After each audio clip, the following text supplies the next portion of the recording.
the true story of a man swallowed by a big fish, Jonah. Once, many years ago, there lived in a town a little north of Nazareth a man called Jonah. He was Hebrew and an Israelite.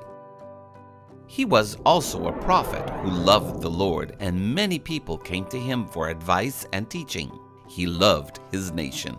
One day, God said to Jonah, "Go to the city of Nineveh and give them a message from me.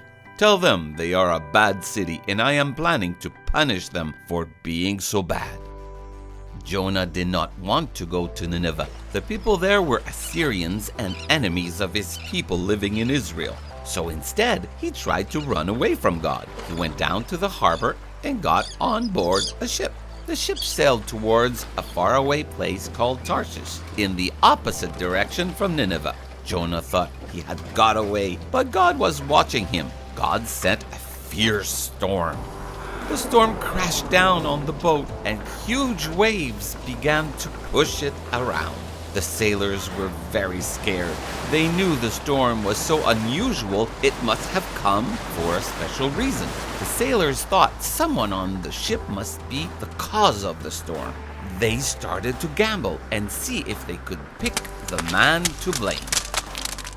While the sailors were doing this, Jonah was in his cabin fast asleep. Soon the sailors decided that the man to blame for the storm was Jonah. So they came and knocked on his door. "Wake up!" they said. "Why are you not praying to your God?"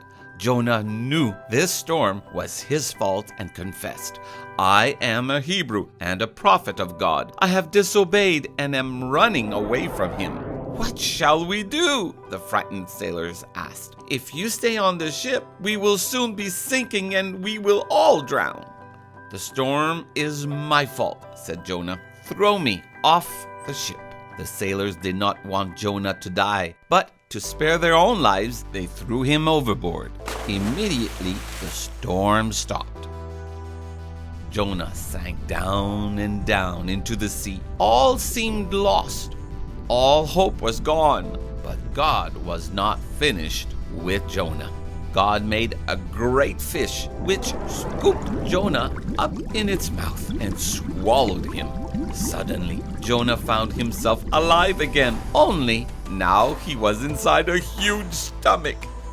God had shown love and forgiveness to his disobedient prophet.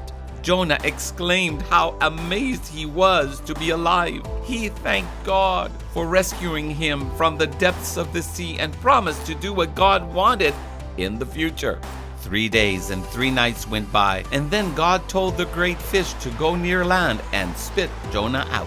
He landed on the sand and walked up the beach, amazed and thankful. When Jesus came to our world, he explained that just as Jonah was 3 days and 3 nights in the sea creature's belly, so he would be 3 days and 3 nights dead in the tomb. Just as Jonah was rescued from sea after 3 days, so Jesus would rise from the dead. And it is because Jesus is alive, we too can know God's love and forgiveness.